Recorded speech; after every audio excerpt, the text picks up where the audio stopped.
Torture Chamber sounded like an interesting film, but unfortunately, it really isn't. And apart from some nice outdoor locations, and I guess some okay performances, there wasn't really anything about it that I thought worked really well. And I actually was just kind of laughing at the very beginning. I will explain what the opening scene is and why I found it to be quite funny.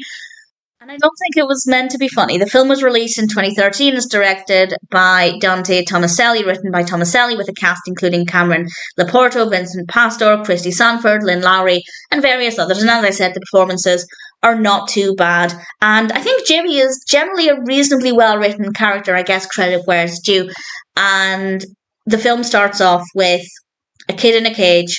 Jimmy is a burn victim, and he is in this cage, and this priest, I believe, is in the room with him and trying to save him and exorcise him. And it does just look like, I don't know if this is true, but it just looks like it was filmed in a random room in a random house. And the reason I was laughing at this is because I just thought, what if somebody comes over to the house? If they are just filming this randomly in somebody's room, and somebody walks in and sees a kid in a cage with a priest. It doesn't sound like it would be funny in real life, but I just imagined while they're filming this, how bizarre that must have been. I found it to be quite amusing, and honestly, that was my highlight of the whole film.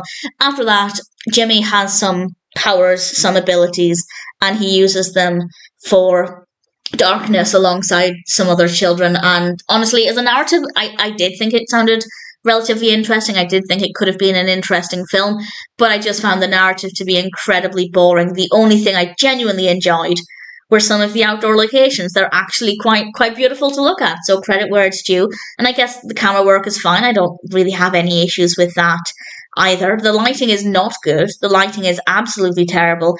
The film itself is not scary at all. And in general, it's just not good. It's not a terrible experience, by which I mean there's nothing in it that irritated me. None of the characters annoyed me. Yes, the lighting's not very good, but other than that, it's not too hideous to look at. So if you want something on in the background, if you need background company, you just need noise that you can maybe tune in and out of, then maybe it's okay for that, because it's not terrible, it's just not good. The lighting's not great, but the story is fine, as in it works, it's just not that interesting. The performances, as I said, are not too bad, and some of the outdoor locations are quite nice to look at. So in general, if you're looking for a film to sit down and watch, I don't recommend it, but if you just want something on in the background while you're doing other things, maybe check it out. You might enjoy bits of it, but personally, I didn't think it was a very good film. Some okay aspects, but ultimately, definitely not the experience I was hoping for.